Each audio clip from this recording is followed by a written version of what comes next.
Hello बंधुरा, welcome to math गुरु। कौशिक दास और 20-22 regular DElEd দুটেই কেসে জাজমেন্টটা সুপ্রিম কোর্ট অলরেডি দিয়ে দিয়েছে। আর আমি আপনাদেরকে একটা শর্ট ভিডিও মাধ্যমে অলরেডি জানিয়ে দিয়েছি কি জাজমেন্টে কি কি দেওয়া হয়েছে। তারপরেও অনেকজন কনফিউজ আছে কি এই জাজমেন্টটা যে এসেছে শুধুমাত্র যারা যারা পিটিশনার ছিল তাদের জন্য এসেছে না সবার জন্য এসেছে। তাহলে এই ভিডিওটা আমি এই দুটো টপিকটা নিয়ে আপনাদের সাথে ডিসকাশনটা করব। প্রথম কথাটা আমি বলি কৌশিক দাস কেসে, তো যা আমি দেখতে পাচ্ছি 14 নম্বর পয়েন্টে 4 নম্বর প্যারাটা কি লেখা আছে সেটা আগে ভালোভাবে দেখতে হবে। তারপরে কিন্তু এই যা কোর্টে প্যারাগ্রাফ আছে তার মধ্যে একটু কনফিউশন আছে, সেটাও নিয়ে আমি আপনাদের সাথে আলোচনা করব। আগে আমরা এই 4 নম্বর পয়েন্টটা দেখি। এখানে কি লেখা আছে, we direct the respondent authority two consider the candidature of the such of the applicant who were in service as on 10 August 2017 and that who on verification are found to satisfy the eligibility criteria shall be appointed within the period of 3 months from the today। এখানে দেখুন পরিষ্কারভাবে লেখা আছে applicant হু wire, মানেটাই হলো যারা যারা petitioner ওদের জন্যই এই জাজমেন্টটা এসেছে। আমি কি করে বলছি এই অ্যাপ্লিকেন্ট মানে হলো শুধুমাত্র পিটিশনার। যদি আপনারা এখানে প্রথম পেজে দেখতে পারবেন ওখানেও এই জিনিসটা লেখা আছে, যারা যারা অ্যাপ্লিকেন্ট আছে ওদের এখানে লেখা আছে Koushik Das versus the ORS আর অ্যাপ্লিকেন্ট, মানে এই জাজমেন্টটা যা এসেছে সুপ্রিম কোর্ট থেকে শুধুমাত্র আপনাদের পিটিশনের জন্য এসেছে যা দেখা যাচ্ছে। কিন্তু এর মধ্যে একটা কনফিউশন আছে। অলরেডি এই কেসে কৌশিক দাস কেসে 1000+ পিটিশনার ছিল, তো মানেটা হলো ওদের সবাইকে মানে এই জাজমেন্টটা ওদের 1000 যারা পিটিশনার ওরা এই জাজমেন্টটা লাভটা পেয়ে যাবে। কিন্তু 2-3টে কেস যা কলকাতা হাইকোর্টে অলরেডি পেন্ডিং আছে, যেরকম আমি একটা কেসটা আমি নিজে জানি এসকে নিজামুদ্দিনের কেস একটা কলকাতা হাইকোর্টে পেন্ডিং আছে। সেই লাস্ট হিয়ারিংটা হয়েছিল সেই কেসে আমি যতদূর খোঁজ নিয়েছি জানুয়ারি না ফেব্রুয়ারি মাসে হয়েছিল হিয়ারিং, এক্সাক্ট ডেটটা আমি বলতে পারবো না, নাহলে 20 ডিসেম্বর মনে হচ্ছে ওই কেসে হিয়ারিংটা হয়েছিল। তো সেই হিয়ারিংয়ে জাস্টিস বিশ্বজিৎ বাসু বেঞ্চে ওই কেসটা হিয়ারিং হয়েছিল। তো সেই সময় বিশ্বজিৎ বাসু স্যার বলেছিলেন কি আগে আমরা সুপ্রিম কোর্টে যা যা কৌশিক দাসের কেসটা আগে জাজমেন্টটা চলে আসলে তারপরে আমরা এই এনআইএস ডিরেক্টটা মামলাকে কলকাতা হাইকোর্টে দেখব। তার মানেটা হলো যদি এই আমাদের তো সুপ্রিম কোর্ট থেকে আমরা জয় হয়ে গেছি তার মধ্যে কোনো কনফিউশন নেই, 100% এনআইএস ডিরেক্ট ভ্যালিড হয়ে গেছে। কিন্তু এই জাজমেন্ট উপরে আবার আমাদেরকে কি দেখতে হবে, কলকাতা হাইকোর্টে 2টো না 3টে কেস পেন্ডিং আছে। আর 20 ডিসেম্বরে যা হিয়ারিং হয়েছিল এসকে নিজামুদ্দিন সেই হিয়ারিংয়ে জাস্টিস বিশ্বজিৎ বাসু স্যার পরিষ্কারভাবে বলেছিল কি আগে সুপ্রিম কোর্ট জাজমেন্টটা আসবে তারপরে আমরা এই কেসটাকে ট্যাকেল করব। তার মানেটা কি হলো, আমরা তো এখানে সুপ্রিম কোর্ট থেকে উইন করে নিয়েছি, মানে ওখান থেকে আমরা পরিষ্কারভাবে আমাদের ডিগ্রিটা 100% আমরা বলতে পারবো কি পুরোপুরি ভ্যালিড ফ্রেশ রিকমেন্ডের জন্য। তারপরে যেদিন কৌশিক দাস কেসে মোটামুটি 1000+ পিটিশনার আছে, তারপরে এই জাজমেন্ট কপিটা নিয়ে কলকাতা হাইকোর্টে যা যা কেসটা পেন্ডিং আছে সেই কেসটা আবার খুলবে। আর আমরা আশা করছি সেখানেও এনআইএস ডিরেক্ট দেখে পারমিশন দেওয়া হবে রিক্রুটমেন্ট প্রসেসে জয়েন করার জন্য। তো মোটামুটি আমি যতদিন আমার খোঁজ নিয়েছি ম্যাক্সিমাম ক্যান্ডিডেট যারা যারা 2022 এনআইএস ডিরেক্ট পাস ছিল ওরা সবাই এই জাজমেন্ট মধ্যে চলে আসবে। আগে সুপ্রিম কোর্টে যা রায় দিয়েছে তার মধ্যে 1000+ ক্যান্ডিডেটটা চলে আসবে।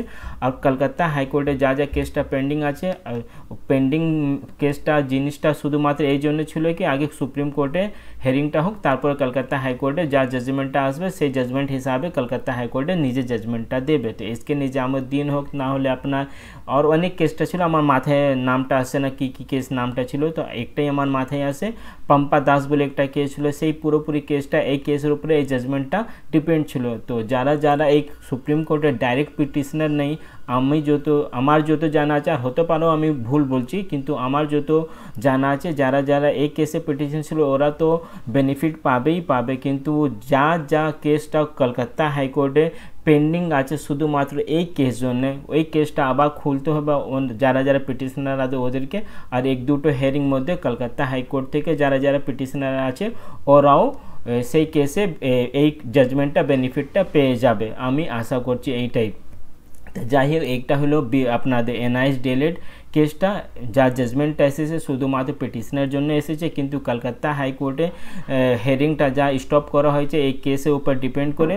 যদি ওই কেসটাকে কমপ্লিট করা হলে তাহলে যারা যারা কলকাতা হাইকোর্টে পিটিশনার আছে ওরাও এই কেসের জাজমেন্টটা বেনিফিটটা পেয়ে যাবে আমি আশা করছি। তারপরে অনেকজন বলছে 20-22 রেগুলার ডিএলএডদের এইটা কি সবার জন্য এসেছে না শুধুমাত্র অ্যাপ্লিকেন্ট জন্য? তো এখানেও পরিষ্কারভাবে লিখেছে অল দ্য, এখানে লিখেছে আওয়ার কনসিডারেশন, এইটা আমি 20-22 কেসটা বলছি।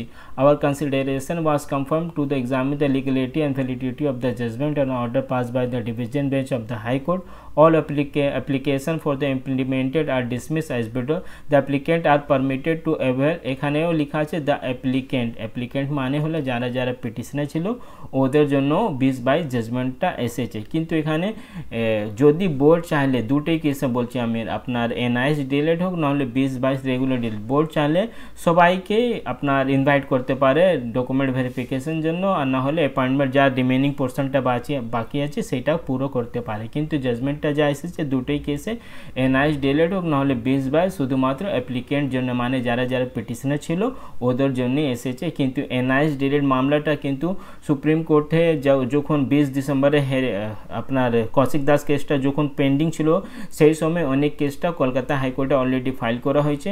তো যদি আমাদের সুপ্রিম কোর্ট থেকে জয় হয়েছে তো মানে তারপরে কলকাতা হাইকোর্টে যখন এই জাজমেন্টটা ওখানে শো করা হবে তো যারা যারা কলকাতা হাইকোর্টে পিটিশনার আছে আশা করছি ওরাও এই জাজমেন্টটা বেনিফিটটা পেয়ে যাবে আর ওদেরও ডকুমেন্ট ভেরিফিকেশনটা হবে। কিন্তু আজকে মোটামুটি আপনার এক সপ্তাহ হয়ে গেছে এই জাজমেন্টটা অ্যারাউন্ড বলছি, এক্সাক্ট ডেটটা আমি ভুলে গেছি, 4 তারিখে মনে হচ্ছে এই জাজমেন্টটা দেওয়া হয়েছিল আর আজকে আপনার 8 তারিখ হয়ে গেছে অলরেডি, 8 তারিখ না 7 তারিখ হয়ে গেছে অলরেডি, মানে 4 দিন হয়ে গেছে, আজকে 8 তারিখ তো 4 দিন হয়ে গেছে। আজকে পর্যন্ত অবধি প্রাইমারি বোর্ড কোনো রকম এনআইএস ডিএলএর জন্য আলাদা করে নোটিশ ইস্যু করিনি।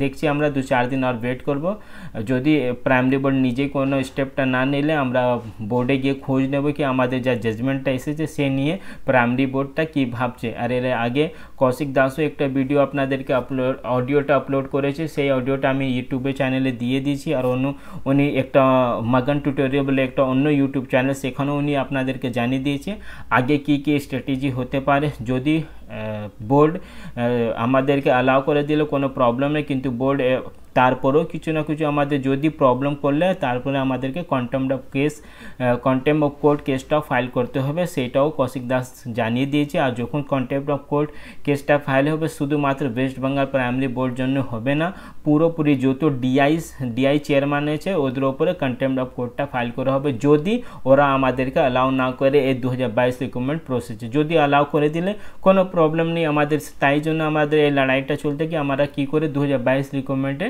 এনআইএস ডিএলএডকে পার্টিসিপেট করাতে পারবো। কিন্তু যদি না করালে ওরা অনেক এক্সকিউজ দেবে, যেরকম আমাদের আসামে আমরা দেখছি অনেক ওখান থেকে গভর্নমেন্ট অনেক এক্সকিউজ দিচ্ছে, উত্তরাখণ্ডও অনেক এক্সকিউজ দিয়েছে, জাজমেন্ট পরেও অনেক এক্সকিউজ দিচ্ছে কি না এটা না হতে পারে ওইটা হতে পারে, এরকম করে অনেক ঝামেলা করছে। এরকম যদি ঝামেলা করলে যেরকম আমাদের উত্তরাখণ্ড থেকে একটা কন্টেম্পট অফ কোর্ট ফাইল করা হয়েছে সেরকম আমরাও করব, কিন্তু একটু ওয়েট করতে হবে। 8-10 দিন আমরা আগে দেখব স্টেট গভর্নমেন্ট আর প্রাইমারি বোর্ড কি স্টেপ নিচ্ছে, তারপরেই আমরা কিছু না কিছু স্টেপটা নেব। আবার আমি পরিষ্কারভাবে জানিয়ে দিচ্ছি এনআইএস ডিএলএডদের যা জাজমেন্টটা এসেছে অ্যাপ্লিকেন্ট জন্য মানে পিটিশনের জন্য এসেছে, কিন্তু কলকাতা হাইকোর্টে ও যা যা কেসটা পেন্ডিং ছিল এই জাজমেন্ট উপরে তো যারা যারা পিটিশনার কলকাতা হাইকোর্ট আছে ওদেরও জন্য মনে হচ্ছে কিছু না কিছু পজিটিভটা চলে আসবে এই জাজমেন্টটা ওখানে শো করলে। তো যদি গভর্নমেন্ট চাইলে আমাদেরকে সবাইকে অ্যালাউ করবে এটাও হতে পারে, কিন্তু জাজমেন্টটা অ্যাপ্লিকেন্ট বেশি এসেছে সেইটা আমি পরিষ্কারভাবে আপনাকে জানিয়ে দিয়েছি। 20-22 কেস হোক না হলে এনআইএস ডিএলএড কেস হোক, কিছু নতুন আপডেটটা আসলে আমি আপনাদেরকে জানিয়ে দেবো। ওয়েস্ট বেঙ্গল এনআইএস ডিএলএডদের সবাইকে আমি বলছি আপনারা একটু অ্যাক্টিভ থাকুন, কারণটা আমরা সুপ্রিম কোর্ট থেকে জয় হয়ে গেছি, কিন্তু প্রাইমারি বোর্ডটা আমাদেরকে অ্যালাউ কখন করবে সেটাও দেখতে হবে।